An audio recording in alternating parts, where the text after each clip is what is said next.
Let's get started with today's story. They say trust is the foundation of any marriage. I believed that for 8 years. I trusted Lisa with my life, my kids, my everything. And yet, here I am, picking through the pieces of a life I thought I knew.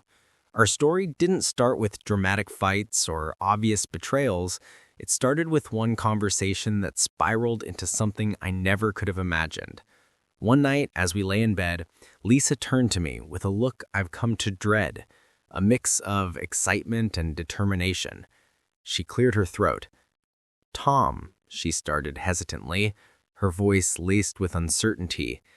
"The neighbors, Mark and Jenna, they invited us to a party this weekend."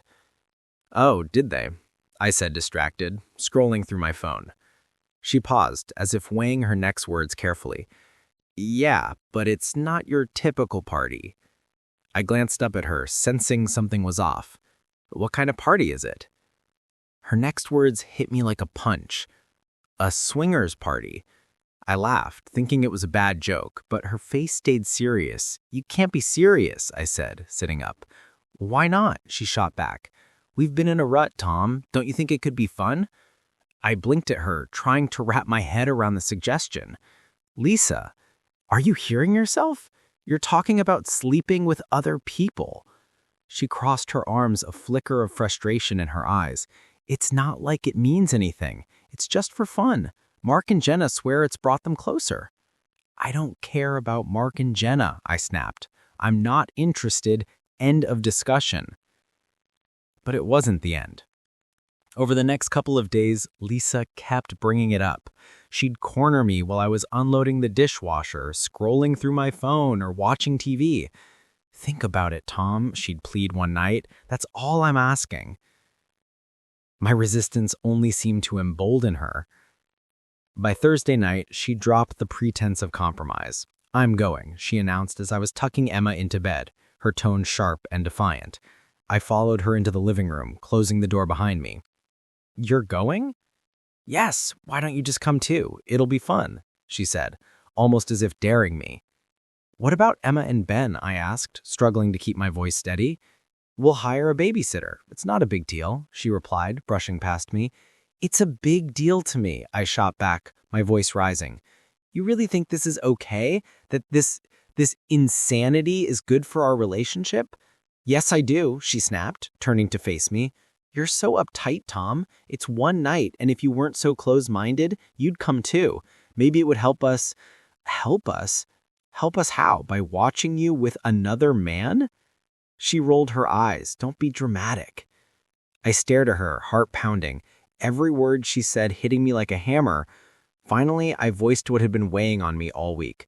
"I'm not going, Lisa. If you go, we're done. I'll file for divorce."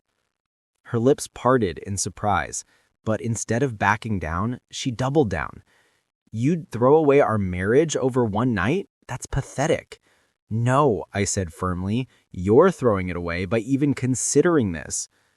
She scoffed, shaking her head as if I was the unreasonable one. I didn't respond. Instead, I let the silence fill the room, my mind racing. Divorce. The word had been lingering in the back of my mind since this whole mess started, but now it was clear. It wasn't a question of if, but when. What was there to save? The woman standing in front of me wasn't the Lisa I married. She was someone I didn't even recognize. As I weighed my options, she broke the silence, her tone almost teasing. "Oh, come on, Tom. It'll be fun. If you're so uptight about it, I can record it for you. That way you'll see it wasn't a big deal." Her words hit me like a slap. "You'd..." "What?" I asked, my voice trembling with a mix of disbelief and fury. "I'll record it," she repeated, with a shrug as if it were the most casual suggestion in the world. "You can see for yourself. Maybe it'll even turn you on." I was too stunned to respond at first. What kind of person even says something like that? But then, amidst the shock and anger, a thought crept in. A cold, calculating thought. This could work. If she was stupid enough to record herself cheating, it would be the perfect evidence. It wouldn't just confirm her betrayal, it would leave no room for denial. The courts would side with me. She'd lose the house, the kids, everything. I took a deep breath, forcing myself to stay calm. She didn't need to know what I was thinking, not yet. "Oh, fine. Whatever," I said finally, keeping my tone neutral. Just like that. What happened to all the yelling and the threats of divorce? I shrugged, feigning indifference. "If it's such a big deal for you, do whatever you want. Go record it. If that's what makes you feel better, I won't stop you." She stared at me, her expression unreadable, before nodding slowly. "Fine. I'll go. Don't worry about me, Tom. I'll have fun without you." I didn't bother responding as she walked out of the room. I felt a strange sense of calm settle over me that night as I lay in bed. Her words echoed in my mind. Record the whole thing. I couldn't wrap my head around it. Not only was she eager to sleep with another man, but she had the audacity to suggest recording it like it was some casual, harmless favor. The sheer boldness of it left me reeling. If Lisa was so eager to throw away our marriage for a night of so-called fun, I'd make sure she owned every consequence of that decision. The night of the party, Lisa was practically glowing as she got ready. She wore a black dress that clung to her figure, paired with heels she hadn't touched in years. She barely looked at me as she grabbed her purse. "I'll be back late," she said, heading for the door. "Don't forget your camera," I muttered, unable to resist the job. She shot me a glare, but didn't say anything. And then she was gone. As soon as the door closed, I sprang into action. I called my mom and explained the situation in vague terms, asking if she could take Emma and Ben for the weekend. She didn't ask too many questions, thankfully, and I packed the kids' bags, dropping them off at her house within the hour. Back at home, I poured myself a stiff drink and sat in silence, imagining what Lisa was doing. Anger and betrayal churned in my gut, but I forced myself to stay calm. This was a temporary situation. Tomorrow, I'd have the proof I needed, and I'd start the process of cutting her out of my life. The next morning, Lisa strolled into the house around 10 a.m., looking smug despite her disheveled appearance. Her hair was messy, her makeup smudged, and her dress wrinkled from a long night at the neighbors. But there was a satisfied, almost victorious look in her eyes that turned my stomach. She dropped her purse on the counter and leaned against it, grinning at me like she hadn't just blown up our marriage. "Well?" she asked, cocking an eyebrow. I looked at her, my expression flat. "Well, what?" She smirked and pulled her phone from her bag. "I recorded it just like I said I would," she said, holding it up like some kind of prize. "All the proof you need that it wasn't a big deal.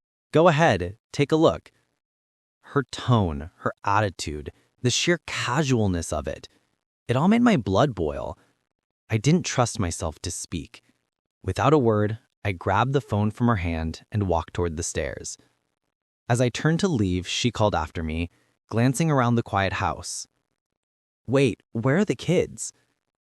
"They're with my mom," I said, not bothering to stop or turn around. "Thought it would be best for them to see you come stumbling in like this." Her mouth opened slightly, but she quickly recovered, rolling her eyes. "God, you're so dramatic. It's not like they'd even notice." I didn't respond. I climbed the stairs, my jaw clenched so tight it hurt. In the privacy of our bedroom, I plugged her phone into my laptop and began transferring the files. My hands trembled as I opened the folder, the weight of what I was about to see pressing down on me. A part of me still wanted to believe it wasn't real, that this was some elaborate, misguided joke.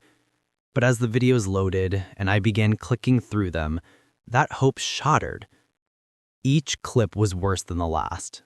The laughter, the intimacy, the utter disregard for me or the life we'd built. It was all there, laid bare. By the time I finished, I felt hollow. The last shred of doubt obliterated. This wasn't just a betrayal. It was a mockery of everything we'd been.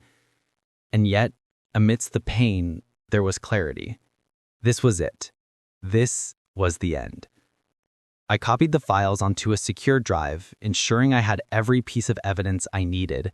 Then, with a steadying breath, I walked back downstairs. Lisa was sitting on the couch, scrolling through her phone like nothing had happened. I held her out her phone, and she took it with a smug smile, misreading my expression. "I hope it was worth it," I said, my voice low and cold. Her smile faltered, confusion flickering across her face. "What's that supposed to mean?" "You'll find out soon enough," I said, turning away. I didn't stay to watch her reaction. I couldn't. Instead, I headed to the kitchen, poured myself another drink, and sat at the table staring at the wall. The wheels were already turning in my mind. Tomorrow, I'd call a lawyer. Tomorrow, I'd start taking my life back. The next morning, I made the call. By the end of the week, I had met with the lawyer, reviewed my options, and filed the divorce papers. The video, Lisa so smugly provided, gave me all the evidence I needed to ensure a fair settlement. The upper hand, ensuring I'd have the evidence to secure custody of the kids and a favorable financial settlement. But Lisa, as usual, didn't take it seriously at first. "You're being ridiculous, Tom," she said when I served her the papers. "This is a knee-jerk reaction. You calm down." "No, Lisa," I said, my voice steady. "This is me being done." The kids were already staying at my mom's house, so I packed a few things and decided to join them. Away from Lisa, away from the mess. It felt like the only safe space for all of us, where we could just breathe for a while.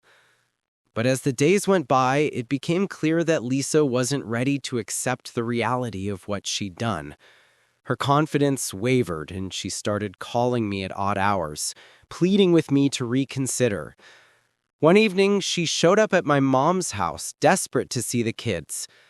"Let me in, Tom," she pleaded, tears streaming down her face.